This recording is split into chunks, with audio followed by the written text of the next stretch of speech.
Ayun. Hello, good morning, good afternoon, good evening mga kasangga at mga kasama.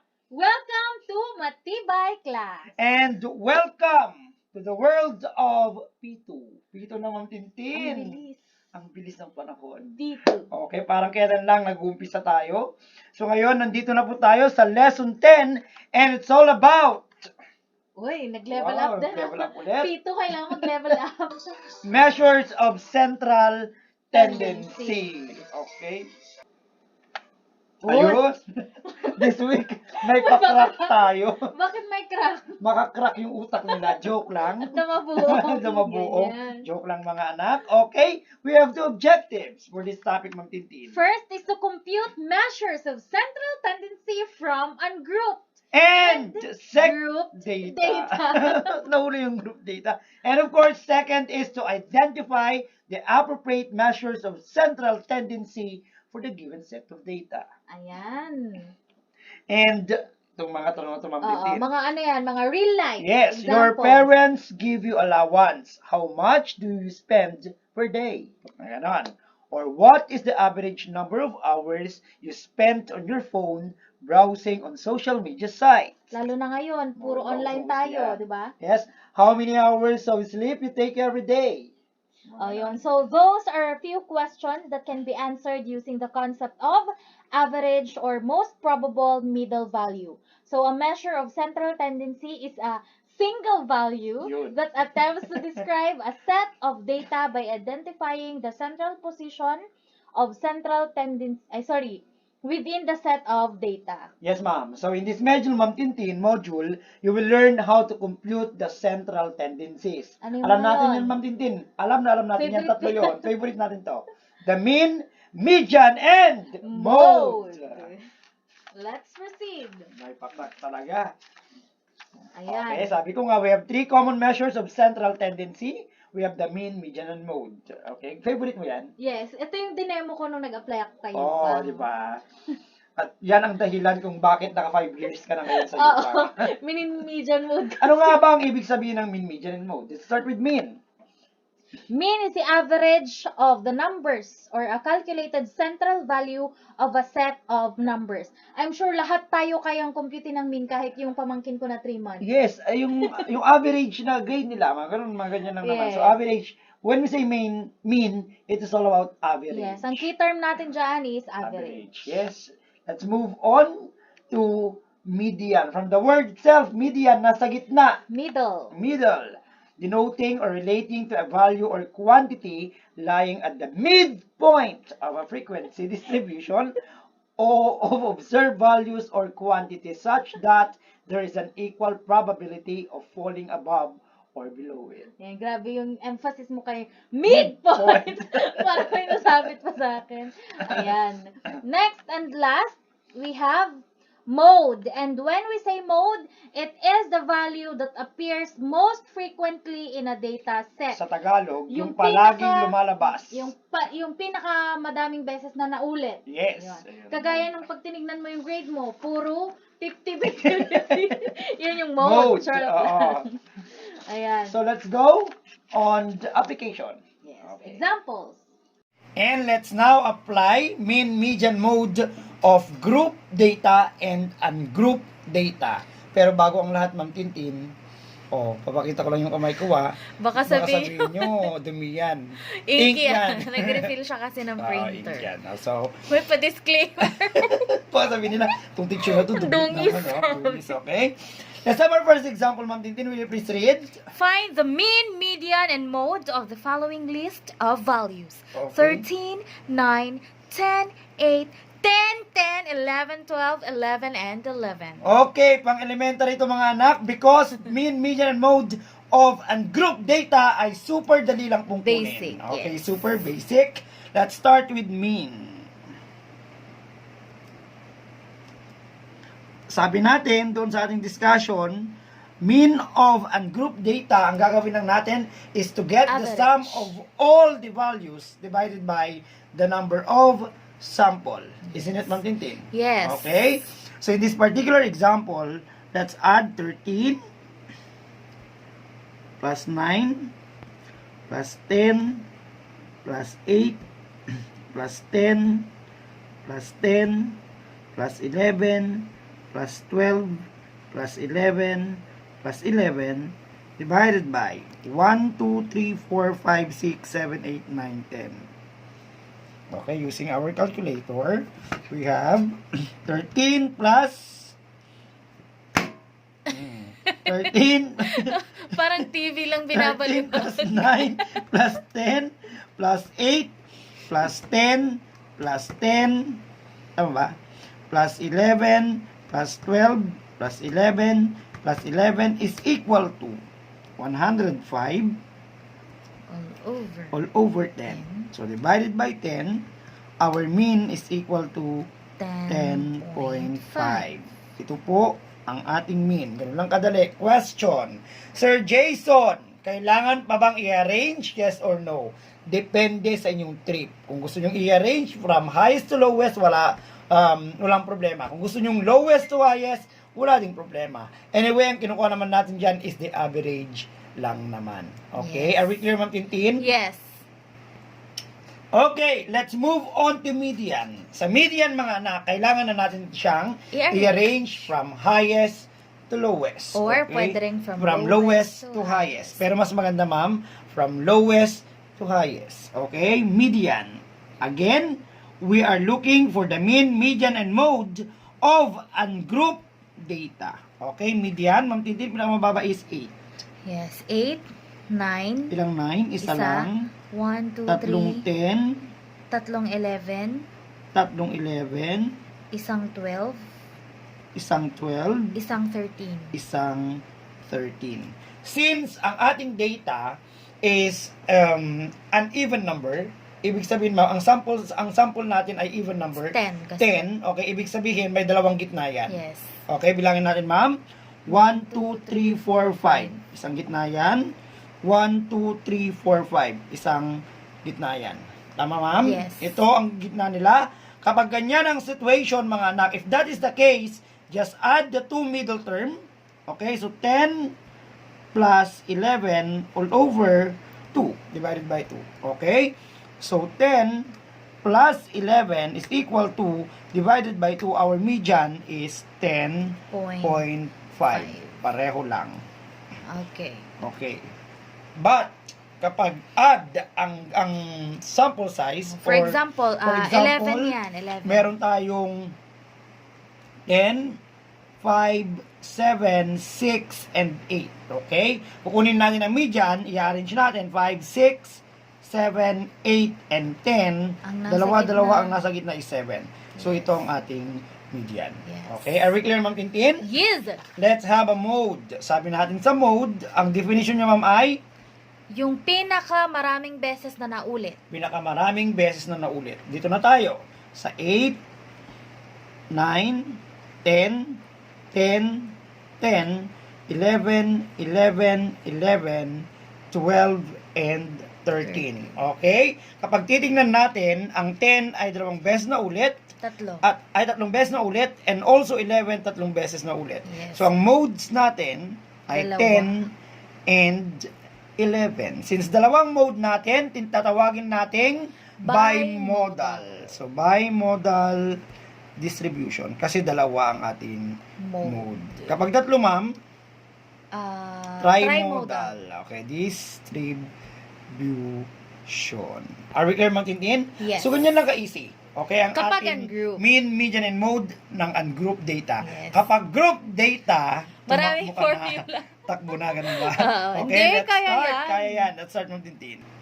Let's now move on, okay, To the example to the of example our of group data. But before we move on to this, Ma'am Tintin, may gusto magpa-shout out. Oo, piniem ka pa, no? Piniem pa, no?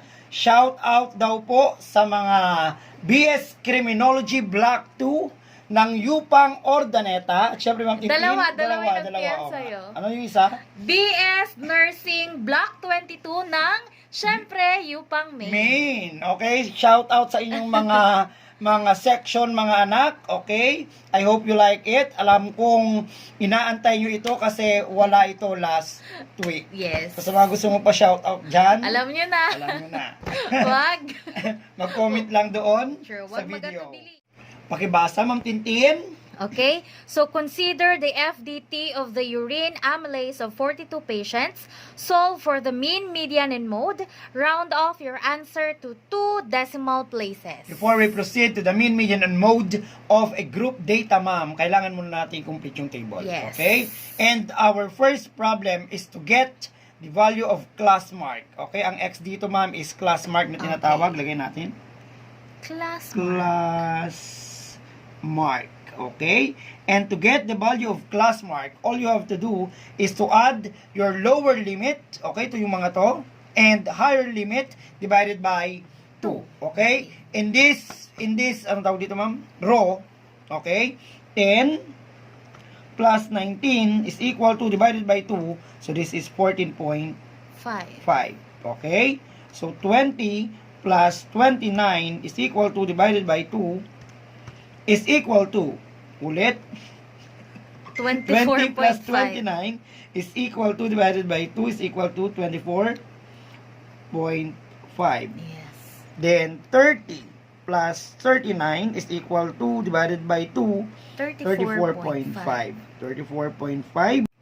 Then we have 40 plus 49 is equal to divided by 2 is equal to 44.5. And last, 50 plus 59 is equal to divided by 2 is equal to 54.5.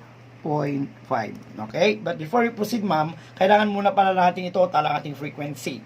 5 plus 8 is equal to plus 11 plus 12 plus 6. Our frequency is equal to 42. Yun ang total ng ating frequency. Let's proceed to LCB. LCB stands for lower class boundary. At kapag sinabi nating lower class boundary, and to get our lower class boundary, Ma'am Tintin, all you have to do is to subtract, okay, 0.5 to your lower limits. Okay, so this 10 minus 0.5, definitely this is 9.5.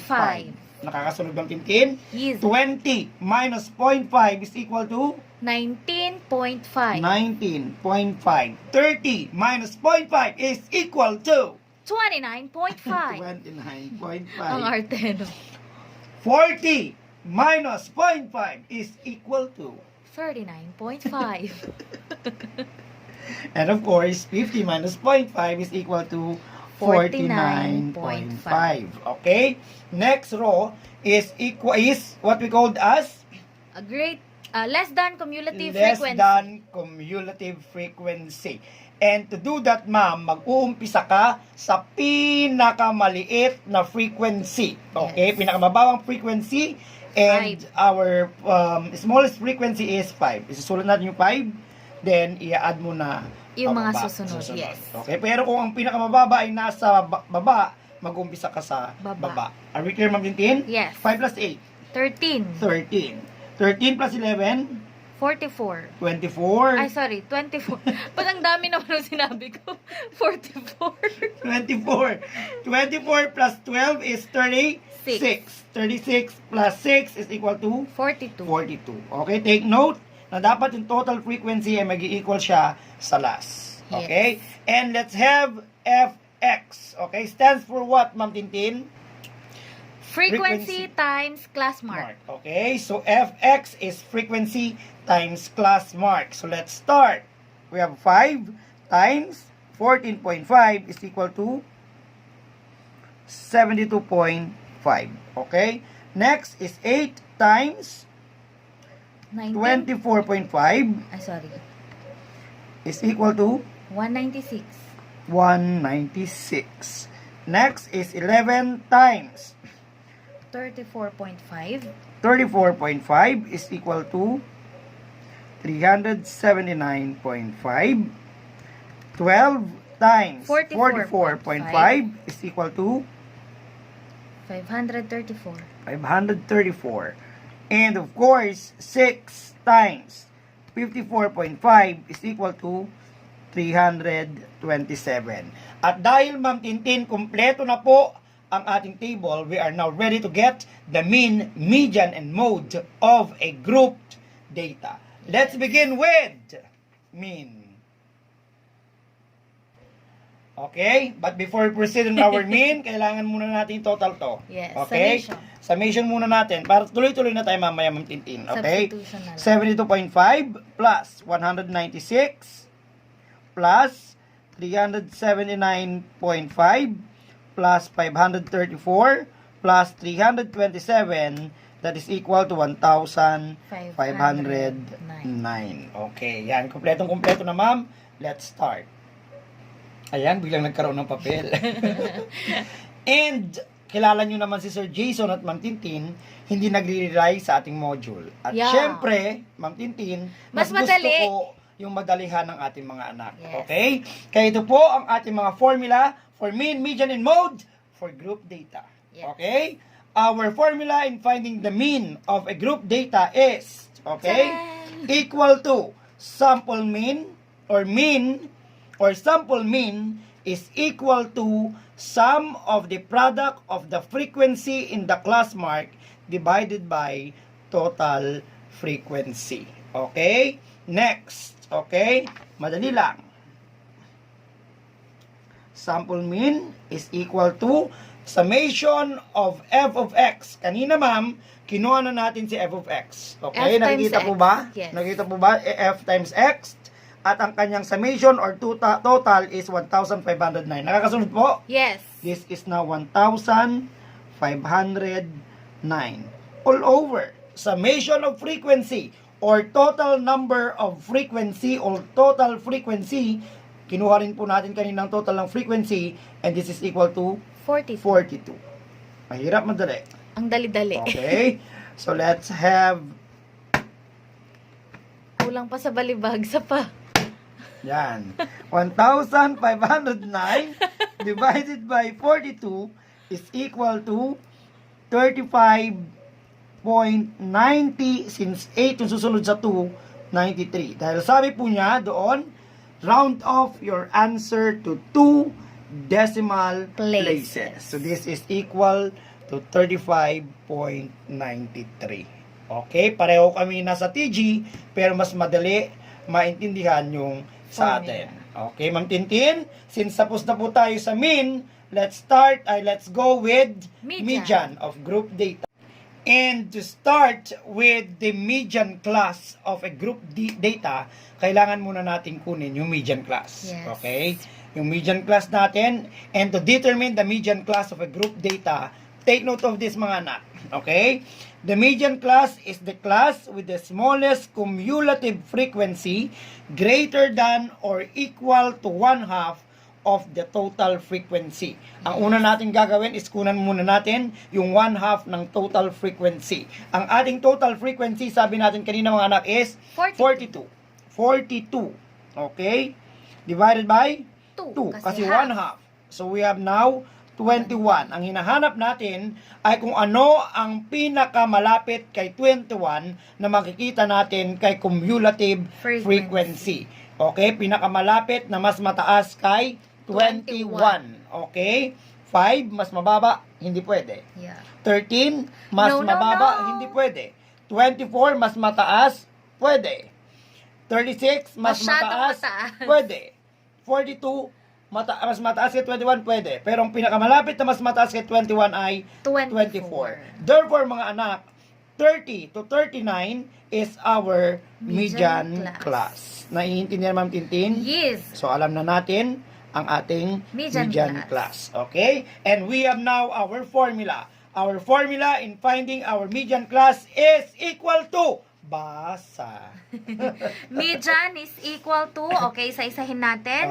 Lower boundary of the median class plus. Oh, may parenthesis, so quantity, summation of the total frequency divided by 2 minus cumulative frequency of the lower class next to the median class all over frequency of the median class times class width. Parang hirap ng formula. Pero madali Pero lang yan. padadaliin natin yan, ma'am. Ah. Para mas madali, kunin muna natin ang bawat isa. Yes. Okay, let's start with the lower boundary of the median class. Ito ang tinatawag nating L, B, sub, M, C. Okay? Paano nga ba kunin si ating lower boundary of the median class?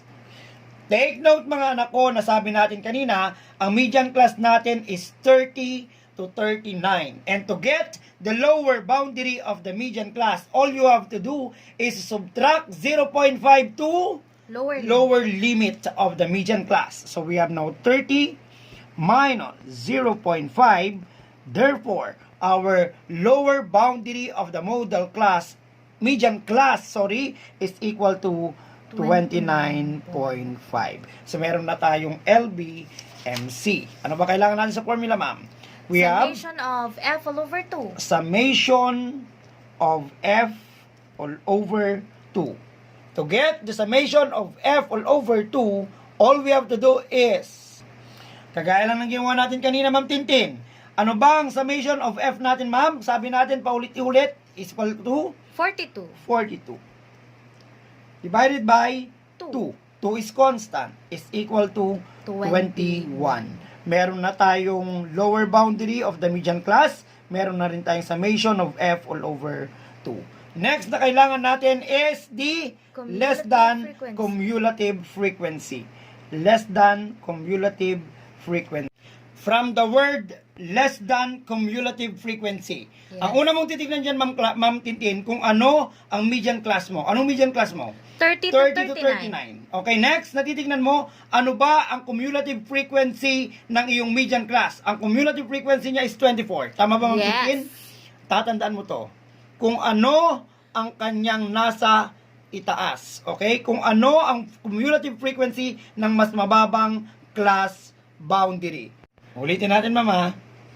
Take two. Ang mas mababa kay 30 to 39 is 20 to 29. Isn't it? Yes. Ang ibig pong sabihin ng less than cumulative frequency ay kung ano ang cumulative frequency no 2029, which is 13. So this is now 13. Nakakasunod? Yes. Uulitin natin, Ma'am Tintin. Para makuha ito, kukunin mo muna ang cumulative frequency ng ating median class. Okay? Ang cumulative frequency is 24. Okay, shortcut, kung ano lang ang kanyang nasa taas. Or, kung ano ang cumulative frequency ng mas mababa sa ating median class. Ang mas mababa sa ating median class is 20 to 29. Ano ang kanyang cumulative frequency? 13. It's 13. Kaya po siya 13. Nakakasunod, Ma'am Tintin? Yes. Next po na kukunin natin ay ang frequency of the median class. Frequency of the median class. Frequency of the median class. Alam natin na ang median class natin, mga anak, is 30 to 39. Paulit-ulit. Tama, Ma'am Tintin? Yes. At ang kanyang frequency is equal to 11. Okay? And last one, para makumpleto ng ating formula is ang ating I or class width. At para makuha ang ating class width, consider 2 consecutive 2 lower limits. Ito ang ating mga lower limits. Tama, ma'am? Yes. Ang 2 consecutive ay 20-10, pwede ring 30-20, pwede ring 40-30, pwede ring 50-40. Kukunin natin si 20 minus 10. That's why our class width is 10. Kahit naman 20-30, 10 pa rin yan. Yes. Maski naman 40-30, 10 pa rin yan. Yes. Maski naman 50-40, 10 pa rin yan. At dahil kumpleto na, Ma'am Tintin, all we have to do is to substitute. Ayan. So, since nakuha na ni Sir Jason yung values natin, pwede na natin siyang i-substitute sa ating formula. Okay? And the formula for median is lower boundary of our median class. Ilan po yon? We have 29.5. So, we have median is equal to, median is equal to, we have 29.5. Ito yan. Plus, kung paano sinulat sa formula, ganun din ang pagsasubstitute. So, meron siyang ganyan. Ano po yung ating summation of F divided by 2? We have 21. So, we have 21 minus. Cumulative frequency is 13. All over. Frequency of median class, we have 11. And then, times ang atin pong class width is 10. Again, kung paano sinulat sa formula, ganun din ang pagsasubstitute. Ma'am, mas Next. maganda kung isa-isahin mo yan. Yes. Next, Sa loob muna isa-isahin tayo. natin. Sa loob So, we muna. have is equal to 29.5 plus, unahin natin yung nasa taas, 21 minus 13. 8. Okay, we have 8 all over 11. 11. Copy, we have 10. Yes. Next, 29.5 plus, Yan.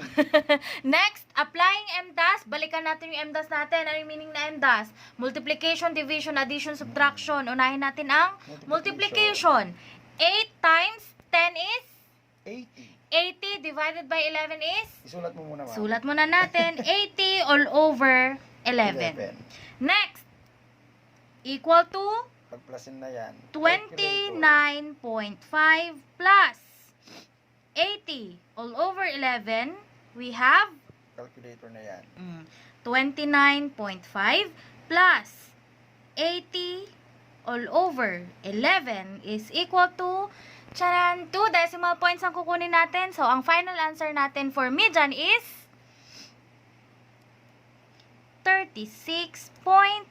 36.77. So, medyo mahaba siya, pero mas madali mo na lang makuha yung median class kapag kukunin mo muna lahat ng kailangan natin sa ating formula and then substitute ng substitute. Dapat importante ito, ma'am. Importante yan. Yes. Alam nila yan, tapos sundan lang nila yung sinasabi natin. Okay, let's proceed To on our mode. Mode of group data.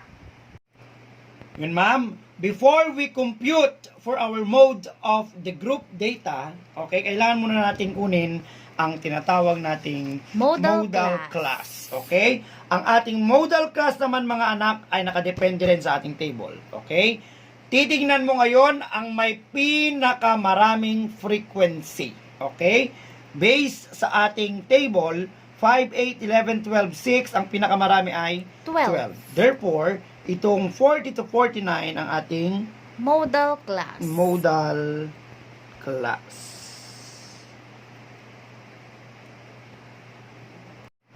And since alam na natin, Ma'am Tintin, Take 47. kung ano ang ating modal class, take note ha, modal class natin is 40 to 49. Yes. We're now ready to have our formula. Okay? Mode is equal to lower boundary of the modal class plus D1 all over D1 plus D2 times I. Ano ba yung mga yan, Ma'am Tintin? Where lower boundary of modal class is equal to, ayan, lower boundary of the modal class plus highest frequency minus the frequency of the next lower class Dito all is? over. Ayun. So, yung dito natin is highest frequency minus the frequency of the next upper class. At ang And I I natin is our class width.